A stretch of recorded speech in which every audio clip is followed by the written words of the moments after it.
You're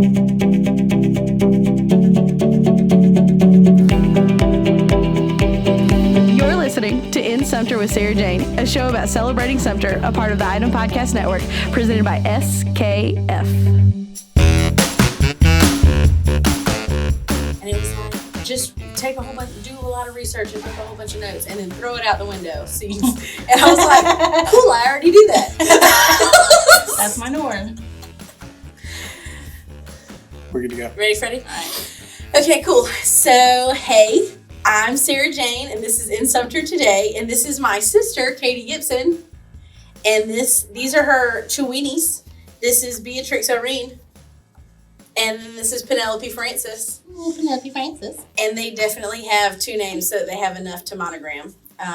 They do accept monogram prezzies. If you have downtime during quarantine, you want to knit them something. Oh, yeah. That'd be great, actually. They're an extra small, so just kidding. Sometimes they're small. You know, dog sizes are just as bad as people sizes. Just as bad. It just depends on where you get the pattern. I think it wouldn't be, but it is. So, okay, so I had Katie on today.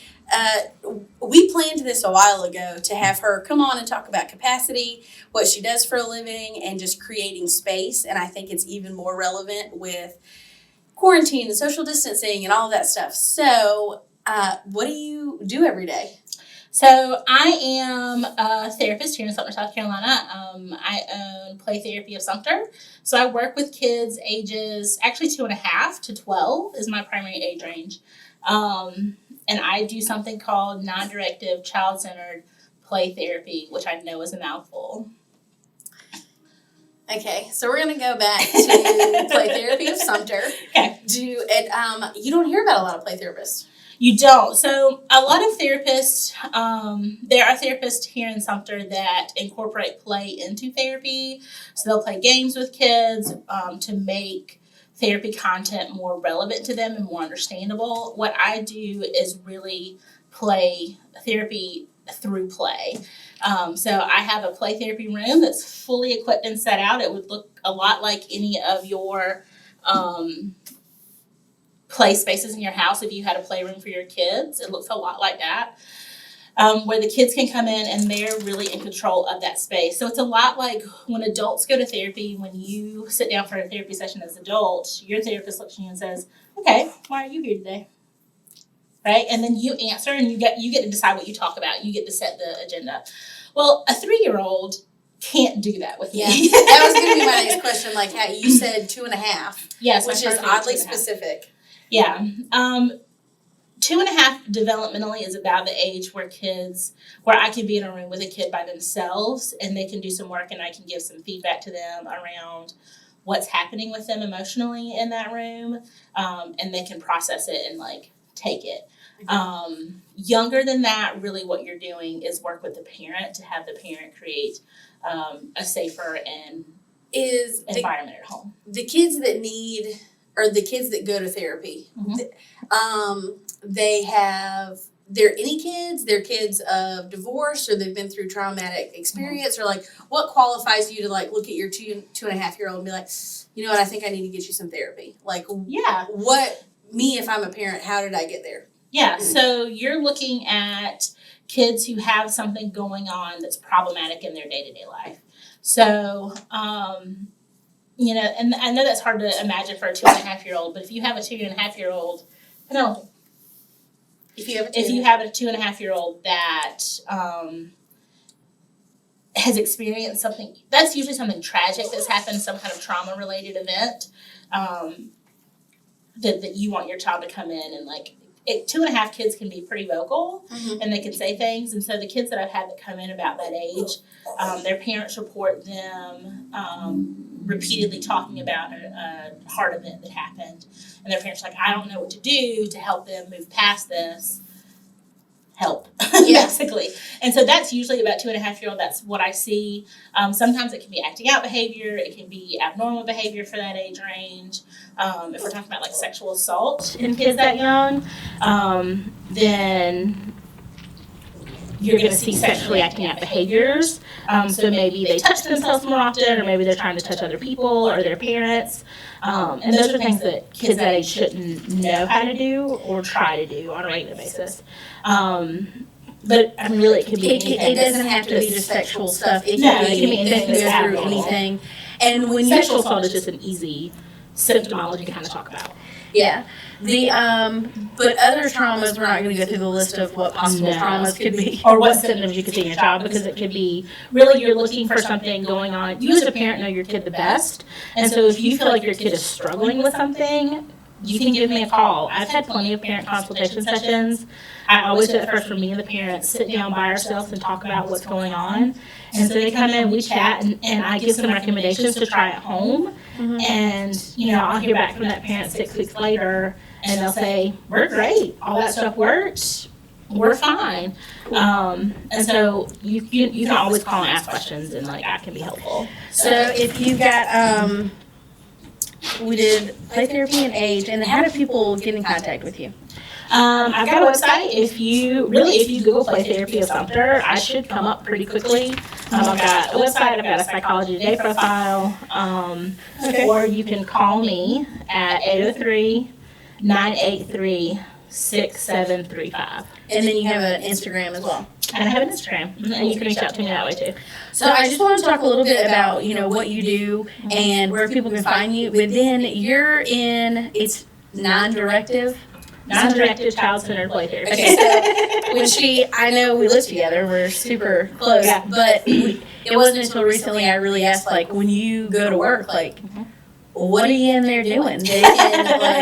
What are you, so are the parents in there with you guys, or, okay, so it's just you and the child, and then, In the play therapy room. So like I said, the kid gets to pick what they do, what we play with in the which play I've therapy seen in the room. play therapy room, and it's a dream come true for children. It's every toy you could possibly want to play with, completely organized. It's like walking into like Toys R Us that doesn't have packaging on it. It's just like, hey, now I'm in a room full of toys. Go for it. And I have a sandbox, which I really love. And the kitchen and all the puppets and just everything. So you kid, no parents, they're in there. They start playing with stuff. And Yeah, so they get to choose what we do in the playroom. Usually the first 3 to 4 sessions are kids exploring the playroom, figuring out what toys are in there. And so during that process, I do a lot. There's 2 kinds of responses I give children. There's a content, kind of surface-based response where a kid is looking at a toy or looking around the room, and I'll say like, oh, you're checking out what's happening in the room, or you're looking around to decide what you want to play with today. And it's real basic, like surface level. I can see what they're doing. Anyone can kind of say that. And then as we play and we move through, I start doing emotional reflecting. And so I do a lot of that emotional reflecting. You're feeling excited, you're feeling anxious, you're feeling overwhelmed, you're getting frustrated, you can't get that toy to do what you want it to do. And so a lot of that is helping kids understand what they're feeling in their body, connecting that to something that they can mentally process, right? Because as a kid, I don't know how many people know this, but your prefrontal cortex, the thing that like makes all your choices and decisions, isn't fully developed until you're 25. so it should be. It should definitely be fully developed. So that's the part with the decisions, right? Yeah, 25 to 27 is where that really comes fully developed for you, and that's your stop think. That's all of your rational thinking. I mean, that's really powered strongly through that space. Well, for a 5-year-old, they're nowhere close to 25, and so that's a very small part of their brain at this point. And so I'm helping them connect with a word, with what they're feeling internally. They're really connected with the emotional part of their brain, which is housed in the amygdala, and we're getting really scientific with all the brain talk. But play therapy is well studied, well researched. It is the most well researched and the most kind of valid therapy out there for children, because what it does is it connects with where your child is developmentally. One of the things that I love being able to tell parents is you can bring your kid in to see me, and if this thing that you think might be a problem is really a problem, then it'll come out in the playroom and they can work through it and kind of solve that issue. But if it's not a problem, if really they're fine and everything's okay, then there's nothing about play therapy that's going to send them a message that, like, they're damaged or messed up, or it's a safe place because they get to work out next. I think that's a really good jump off from, like, where that relates, like, if you're a parent or have kids, from, you know, if you want to go to therapy, because there's a lot of stigma around therapy and going to therapy, then there's something wrong with you. There's something, you're broken in some way. Yeah. And that's something that kids don't have the ability to say, okay, well, I have to go to this treatment, so I must be broken. They can't reverse engineer that the way, like, if we as adults could. Yeah. Like, well, I have to go talk to somebody about it because I can't figure it out on my own. Therefore, I must be broken, and I'm just not good enough. Yeah. I'm not capable of working this stuff out myself. Right, and that's not what play therapy does. And really, a lot of what I do in the play therapy room, something that all kids get as a kind of a side benefit, is this ability to figure things out for themselves. So I don't rescue kids in the playroom if they're struggling with something. I let them struggle through with it. If they bring it to me and they're asking for help, like, I'm very, okay, you tell me what to do. They direct my movements. And so even though I did it, right, so if there's like a box that they can't open because it's too hard, the latch is too tight, even though I unlatched that, they still have some mastery and ownership over that because they told me what to do. And so it's a lot of them figuring out, like, that confidence that they can do stuff and they're okay and they can figure things out. And, like, I think we all need a little bit of, no matter how much we think we do or not, feel like, I can do this. Yeah, like, absolutely. Especially, like, right now, if you're not stuck in your home, you might be stuck in your home soon, and you're in there. And for a lot of us, you're going to be in there solo memento. Yeah. I mean, it's just going to be you, or you and a couple of kids, or you and your spouse, significant other, whoever it might be.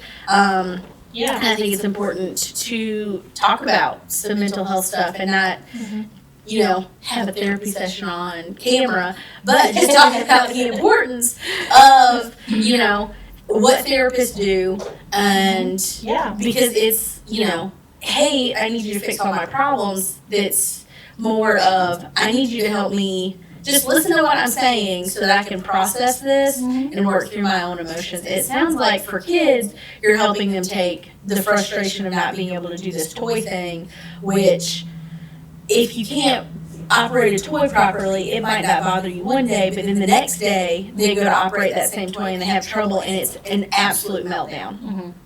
And so, and there was, last time we talked about this, there's a word that you used, capacity. Capacity. I have talked to so many people about capacity.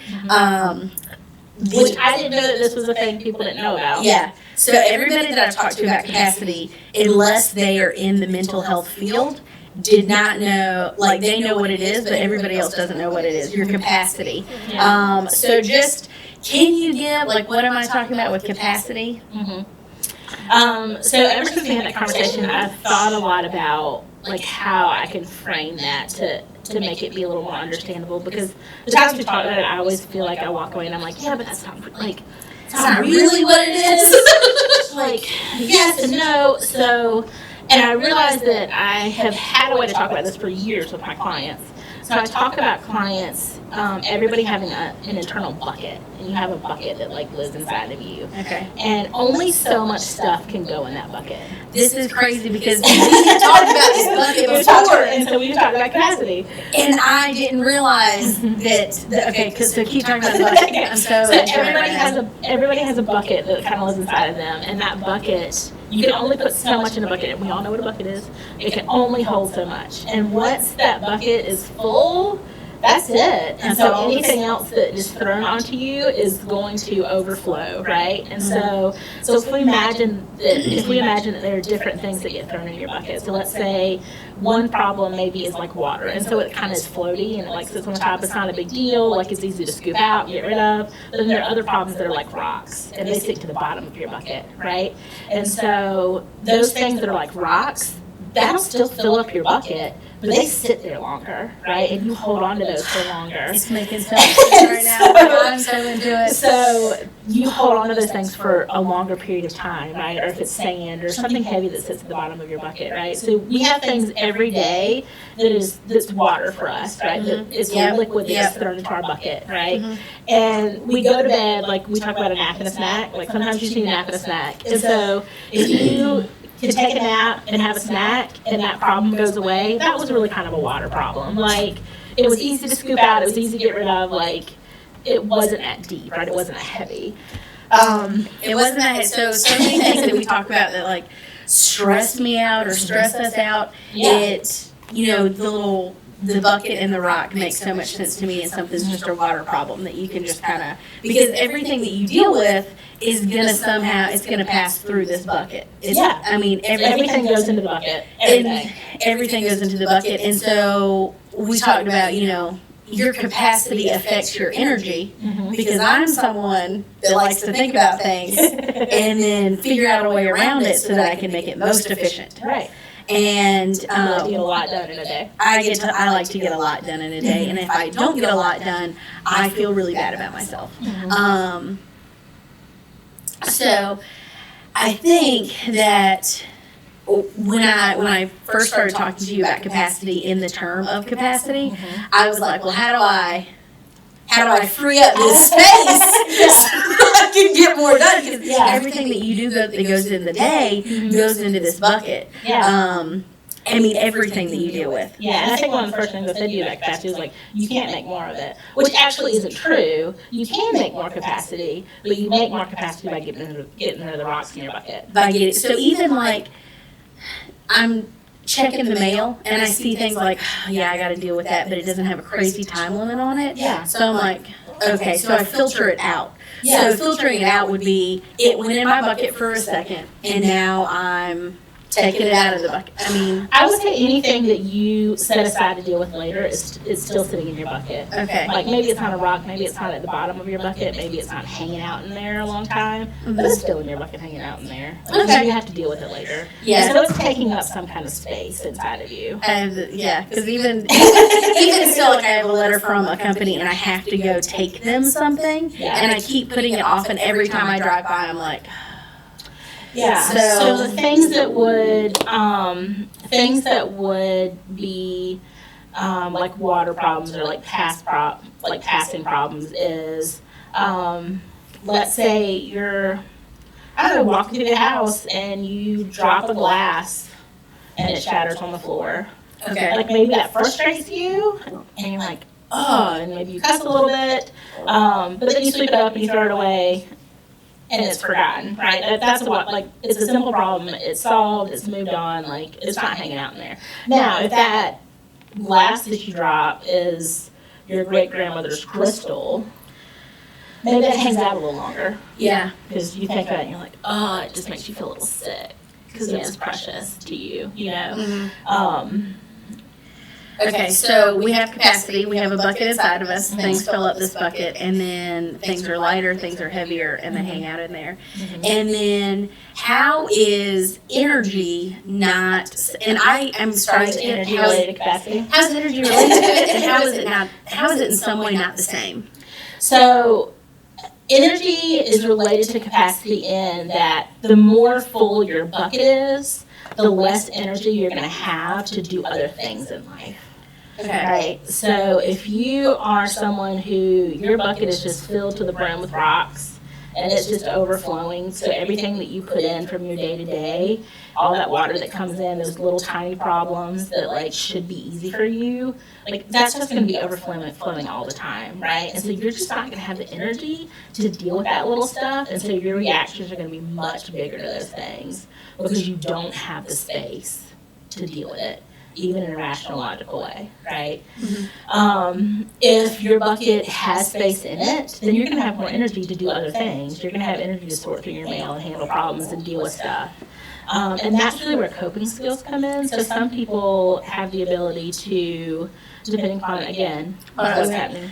Sorry. So we're going to talk about coping skills, but before So maybe I go to the mail and I've got something that's bothering me, but I'm dealing with a lot bigger of a problem. And so that's water that's in my bucket, but my reaction to it is I am not doing, instead of like, okay, I'll do it later, I am not doing this until this big rock is out of my bucket. Yeah, you just don't have space to deal with it. And so those little things, you tend to throw that little stuff off because it's easier to throw off Well, and it's like than that big problem. Because my reaction to it is like, I am not doing this until, so it's a big reaction to something. It's like, not a big deal. yeah, so the kid that comes in is like, can't get the front end loader to work like he did yesterday, just loses his mind. And It's a hard day. It's had a hard day. And maybe it's minute 30 instead of minute 5. And Yeah. so the mail, the bucket's full. I'm still not going to deal with it. But my energy level is so that I just don't have the energy to deal with that. And that is a frustration within myself. And so my reaction to it is like, I'm not doing this until. Okay. You blow up in some way. So to combat that like big blow up or reaction or whatever, everybody's gonna be like, "What does she have in the mail? What is this?" I think it's just a good analogy, right? We all get like a sudden bill in the mail, or we get that little thing that tells us we've overdrawn our checking account, or there's mail's. I think something we all can relate to because we all get mail, and we've all had a time where we literally just have to take something to a place and be done. Yeah, we've all opened something and we're like, ugh, I gotta go do that. I keep forgetting to do it, and now they've bought a stamp to send me a piece of mail. Like, just put it in this and send it's fine. It's fine. So coping skills are going to help us with this. What might those coping skills look like? Or say whatever you're going to say about coping skills. So coping skills, everybody has coping skills. We all cope in some way. And so there's a little bit of a misnomer around coping skills in that, like, you're going to go to therapy and I'm going to teach you how to cope with things, right? No, there are things that you always do naturally to cope with life, to deal with things. She's very concerned about the rain outside. Yeah. There are things that you do naturally. Now, whether or not those things are healthy and helpful is the question, right? So if you've got a problem and your coping skill is to ignore it, I am not doing this. that can be good, Okay. right? That can be good for a time. Ignoring it's not necessarily a problem unless that's all you ever do. Okay. If all you ever do is ignore the thing, then it's a problem. Eventually you have to get around to it. Yeah, eventually you have to get around to it. And so that's where that misnomer about coping skills is figuring out like when to use what coping skill, when is it a time to ignore this thing because you have something else you need to focus on and maybe you need a nap and we just can't do that right now.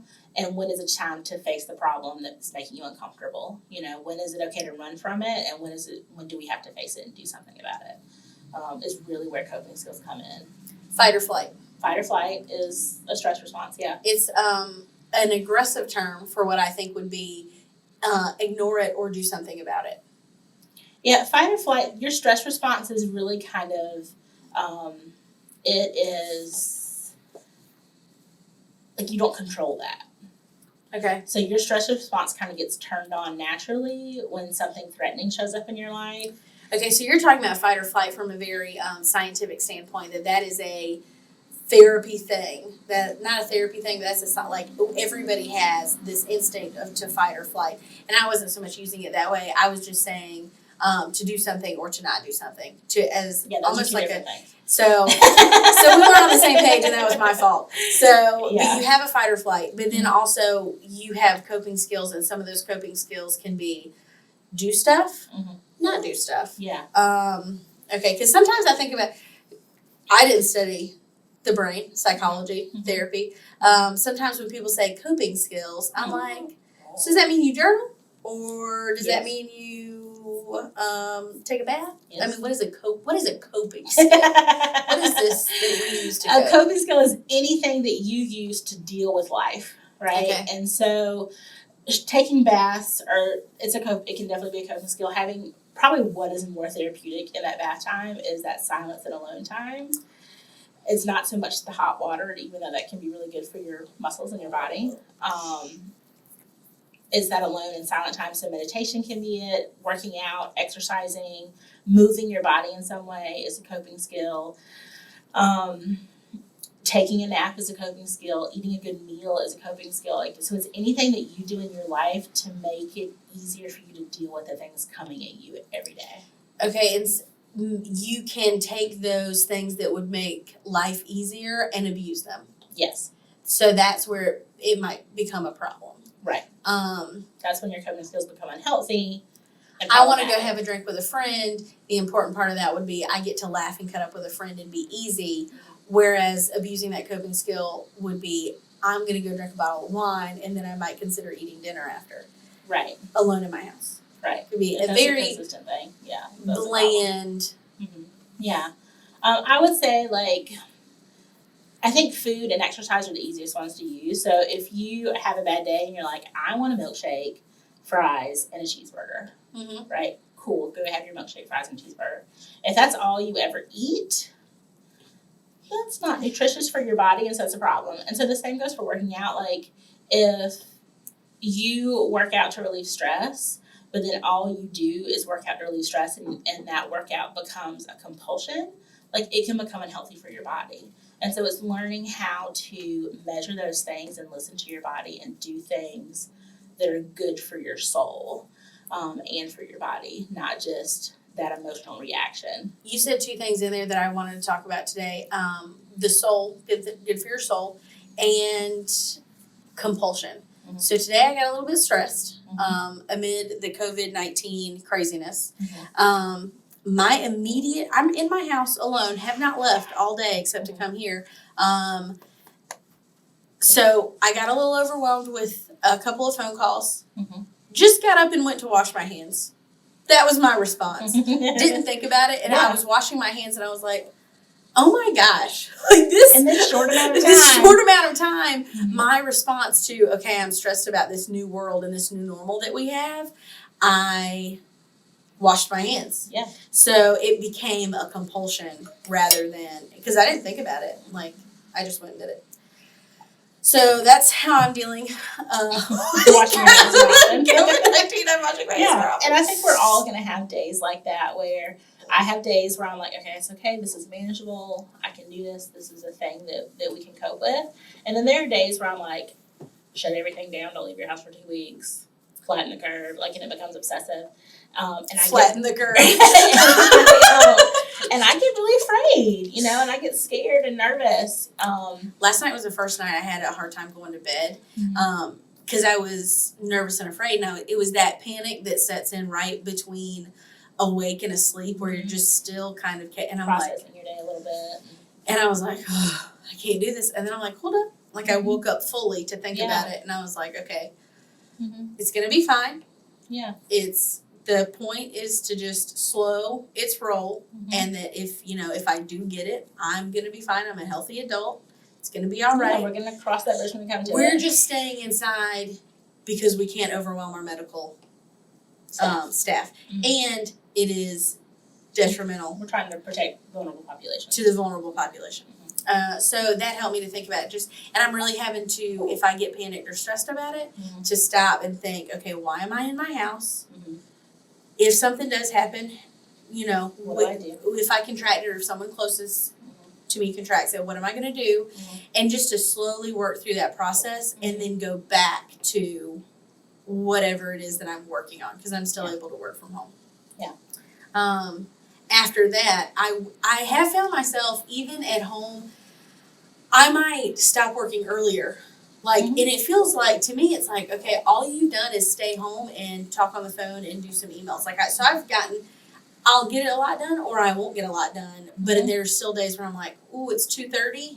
I feel like I've met my capacity. Yeah. To use a phrase. You filled your bucket up. I filled my bucket up for today. I've talked to a lot of people and it is right here. So it's like, my new thing, I stop and I clean my house. Hey, that works well. It makes me feel better. I'm doing something. I'm cleaning my space. So I've mopped my house completely 3 times. Because we talked about it's important for you to be productive. Yeah, and it's so very even important when you're stressed, like that is what makes you feel good, being productive. And so you stop doing things to do something else. Where other people would stop doing things to take a nap. To or stop doing to get in things, the yes. bathtub, or I'm going to do you know, something else. right, or you're gonna like keep being active. Well, I like what you told me the other day when we were talking about this. It's okay to feel how you're feeling, Mhm. number one. And last night, talking to me about, what is it you told me we were in your pink room? The pink room is my Oh. office, by the way. It's, so for some people, like I've woken up and put on a full face of makeup. Oh Every day since this has happened, Yeah. even on Saturday and Sunday. yeah. I think what we were talking about is this pandemic being a time for you to figure out what you need. So if you're a person who struggles with mental health issues, depression, anxiety, getting out of bed anyway, maybe for you, getting out of bed is really important in the morning, and getting dressed and taking a shower, like doing those things is really important. Where somebody else, what they really need right now is a break. And so this is a time for them to have a break. And so maybe they get to stay in their PJs all day. And so that's what they do because that's what they need mentally, emotionally right now. I think, and that's going to shift and change through this process. Like 14 days Yeah. is a long time to stay in your house. Yeah. And so some days you're going to need to get up and get dressed and put on makeup. And some days you're going to be like, you know what, I think I need to give myself a break. And this could be a question that you don't have an answer to, but how do I know what day is what day? Mm-hmm. And how do I not know? Yeah, and that was going to be something that I was going to say something about this earlier. A lot of it is figuring out and beginning to identify your own emotions and what's happening with you internally. And so it's a lot of inward looking and asking yourself what's happening with me, kind of what you were talking about doing. I think before we left the house, when you get stressed, you ask yourself that question, like, Yeah, I got really why am I stressed over about today. this? What's going on? Like, okay, why am I doing this? We are so sorry. We have a new guest in the studio, and the puppies are prepared. Penelope Francis. You're so cute. Oh my! I love you every time. Penelope. Beatrix is really laid back, but Penelope is the protector. Tiny of terror. Casa. Yeah. So, and now they're gonna chew on each other. Okay. So we were talking about, like, I got really stressed today, and it was 3 things were stressing me out. Mhm. So I got really stressed. I washed my hands, and then I started making a snack because you always need a nap and a snack when you're really stressed. So you started talking yourself through I was like, okay, these why 3 you were things. stressed. Yep, these 3 things are why I'm stressed. Mhm. This one I can't control. This one I just have to watch, and I can't remember what the other one is right now. Talking about other stuff, but Yeah, so it's asking yourself what's going on with you, figuring out what that is, and then asking yourself what you need. And that's going to be a trial and error process where some days maybe you're really good at it, and some days you really struggle with it, and you're like, I don't know. So, I mean, it's really just practicing and figuring out what works and what doesn't. and it's okay if you don't get it right. It's okay if you don't get it right. So- Yeah, if you try something that doesn't work, doesn't mean you can't try something else. So I can't remember if it was yesterday or another day, but there was one day that I didn't immediately get up, and when I say get up, I mean like Get out of bed. 6:30. Oh, Get yeah. up and get ready and do my normal, just as if I was Mhm. going to work. I didn't do that. Instead, I was like, well, I can sleep in and get up later. Yeah. So one's doing I anything. did that, and then by 11 o'clock, I just felt I didn't even have makeup by 11, and I was just like, oh, like I felt bad because I wasn't being what I thought was productive. Yeah. So that was my trial and error, and now I'm You're like, like, it is can't do important to get up on a regular time Mhm. and get ready. And I've enjoyed you doing your like fun, crazy makeup Mhm. because I don't think you would do this every day. But No. now that we have this pandemic thing going on, it's a way to like bring some fun and like spice to your day, and just it's just literally just fun to So your day. yeah, follow me on Instagram at Sumter Realtor because I put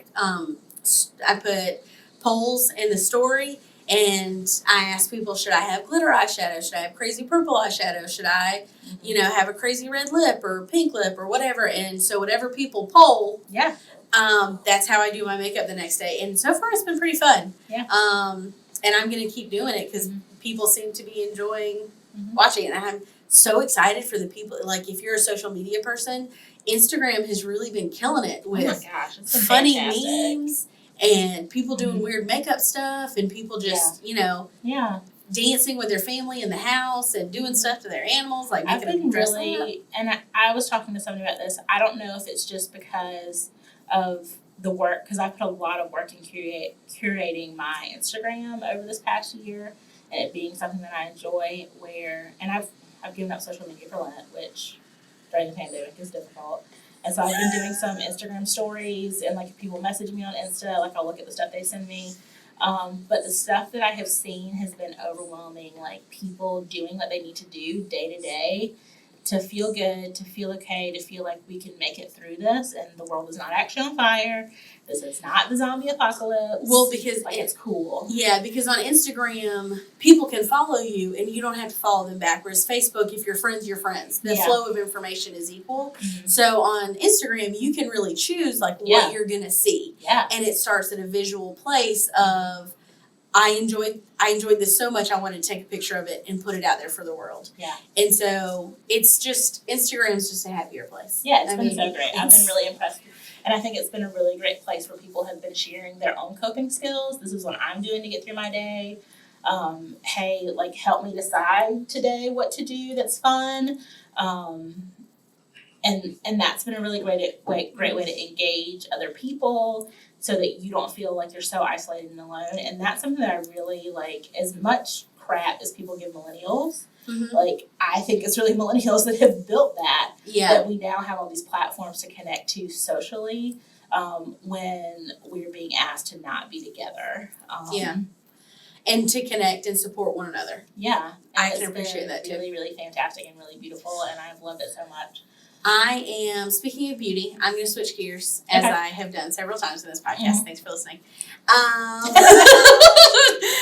You said something earlier about doing some soul work. Yeah. And I haven't done this with anybody else, but I really wanted to talk about soul work and faith and what your faith has meant to you during this time, because I think people, become a Christian and God's going to take care of your problems and it's going to be all good. That's not how that works. And, unfortunately. And if you become, if you're, because we're Christians, if you're, and we're just going to talk about religion from our point of view because that's where we live.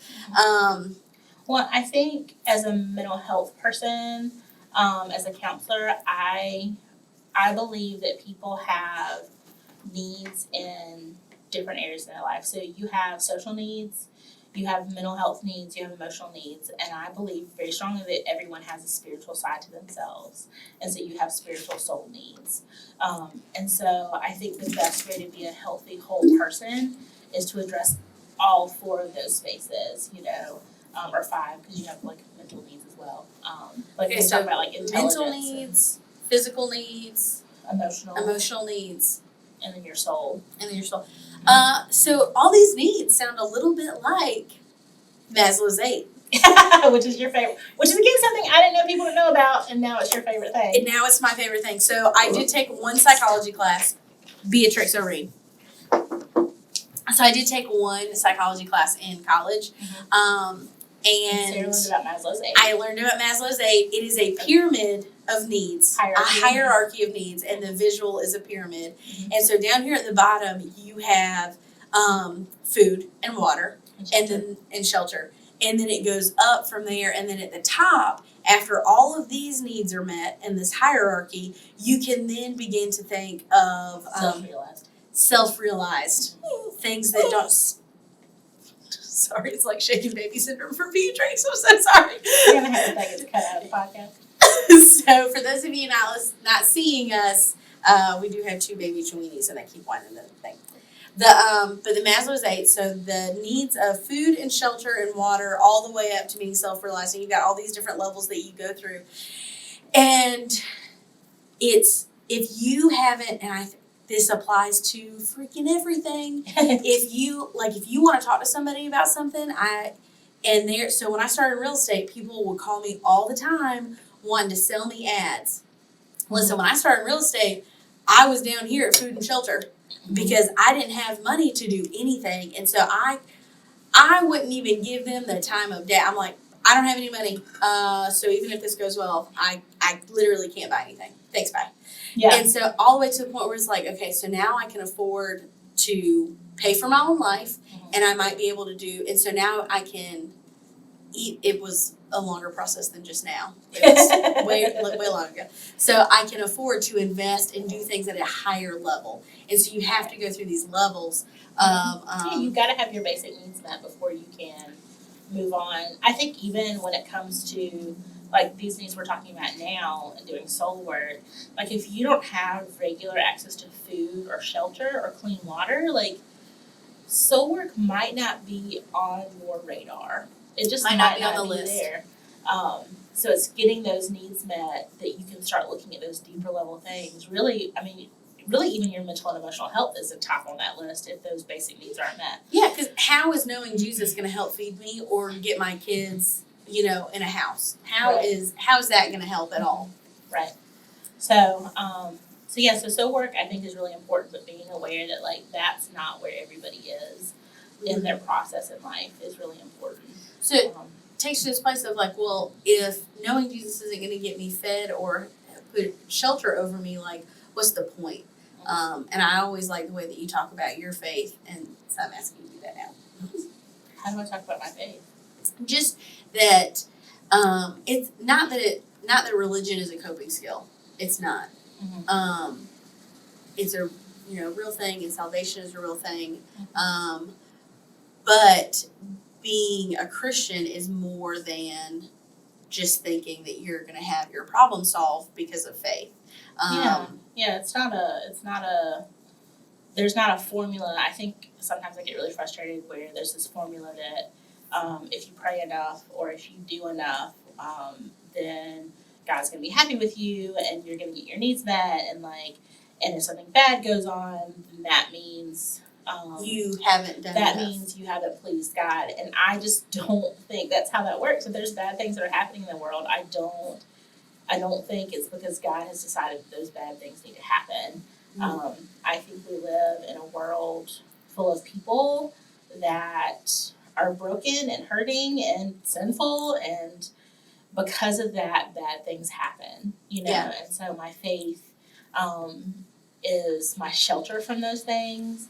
When I don't understand what's happening in the world, when I have a really hard client session, when I deal with a kid who has been traumatized in lots of different ways, and that's really hard on me, and I ask myself all these hard questions about why is this stuff still happening in the world, right? Yeah. When we have all these resources, my faith is a shelter, right? It's not a place for me to go and blame God, and God doesn't give me any special answers about that stuff. He doesn't give me divine insight. Now I know why this child is being abused or whatever.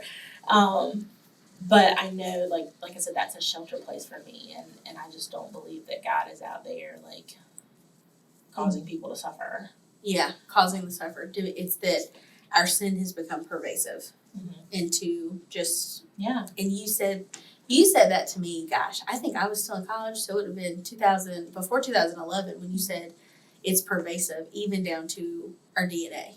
And so just because we've been in it for so long, and I'm like, oh man, that's heavy in that ways. So it being a shelter is, that's more than enough, because even going through this quarantine time, we just need a shelter. And so leads us into wanting to talk about creating space. Our home is our shelter for those of us that are blessed to have one, and that it is supposed to be our safe place during this. So creating space, I think we've talked about people even before we moved back home to Sumter. You girls always look like you have so much fun, and how do you do blah, blah, blah. And it was just, it's always been more about creating an environment where we could be ourselves and enjoy it. Yeah. So what might be Friday night at home, we can't afford to go out or do anything, becomes Friday night at home, we're going to find everything in our pantry and make it a game of what, and it's just I thought a lot about that, and I think a lot of it is because when we show up, we are fully wherever we are. I like that. So when I show up, when we show up places, whether it's a Friday night at home or we're hanging out with friends at whatever, we just fully show up in that space because this is what we're going to do right now. This is who I am. This is what we're doing. We're committing to the scene. We're fully, we try to be fully present in that place and in that moment. And I think you can tell when people are fully present, and I know this is circling back to play therapy. But that's what I do in the therapy room. One of the biggest parts of doing that therapy piece is making sure that I fully show up in that space with my kid so that I have, like, they can feel my presence in that room so they know I am with them, I am in that space.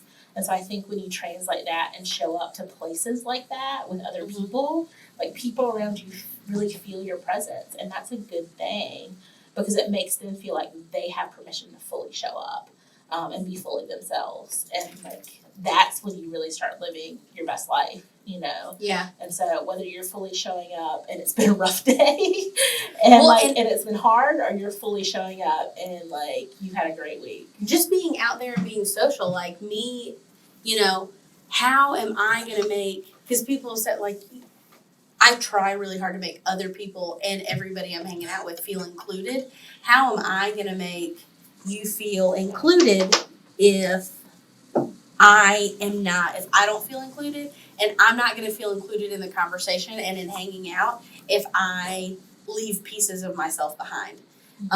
So I'm like, bring all of myself to this, and then I want you to. Yeah, I want you to show up too. Yeah, and I'm here with you because I like you. I'm here with you because I like you, and it doesn't mean we have to agree on everything. No. I am what you would call aggressive. Not just because I bring a lot of energy to the table, 24/7. So if I'm like, I get energized by people having different points of view. I don't want to fight with you over it. I don't think I just want to talk about it, and I'm fascinated that you might think something different than me, and I want to know why. And sometimes those questions come off as like, well, why do you think that? That's not what I think, and that's not what I'm intending, obviously. Yeah. So creating space for yourself in this situation where we're all trapped in our houses, we already have a space. How do we make it the space that we, want to be in? Yeah, I guess. I think that's a hard question to answer because all of our spaces are so different. Yeah. And all of our needs are so different. Yeah. And so I think it goes back to some of what you were talking about with, we're going to cope differently, and we're going to get up and get dressed and put a full face of makeup on, or we're going to, get up, take a shower, and get back in bed because it's time for a break. Yeah. And now we have I fully think everyone should take a shower every day during this because showers just make you feel better. Yeah, not just to kill the germs, but because you want to feel better. That's the only thing that I recommend for everybody across the board every day is at least get up and take a shower. It'll make you feel good. It'll set your day off right. Yeah, it's good for your mental and emotional health just to be clean. Like, so if you are able to, because again, not everybody can, but if you are able to, that's what I would recommend for everybody. Yeah. Starting off. To make a good space, take a shower. Take a shower. Well, and I think like I think like what you were just saying, allowing the rules to be different, and allowing yourself to shift and do what you need to do to take care of yourself that day. We don't have to live under this standard of pressure in these set of circumstances. Yeah. You can give yourself permission to create a new standard. Yeah. And that standard might not be up to what you think is par. Right. But it's still more than enough. Then it's not just good enough, it's more than enough for what we're going through right now, together as a community and individually. I think part of that creating space would be to use your tools that you have available to you. We talked last week with Cal about the Spanish flu what was it, Micah? Spanish flu of 1918. Yeah, 1918? Yeah, he said 1920. Okay, but 1920. I think it's 1918. You fact-checked him, 1918? Okay, so the Spanish flu, I know everything, obviously. So the Spanish flu being the last thing, and there wasn't mass communication, and everybody got it because everybody's hanging out and hugging. It doesn't have to, and so many people died because they didn't have enough. Sanitation was very different in 1918. Yeah, so all this stuff. But now we have so much technology that we are more prepared for it than ever, but also we can communicate. We can get on social media. We can, figure out how to operate Instagram and that be our new thing. And Instagram, Facebook, FaceTime. If you have a young person in your life, get them to teach you how to do FaceTime or how to do Zoom. I just upgraded my Zoom. They didn't pay me to advertise for them, I promise.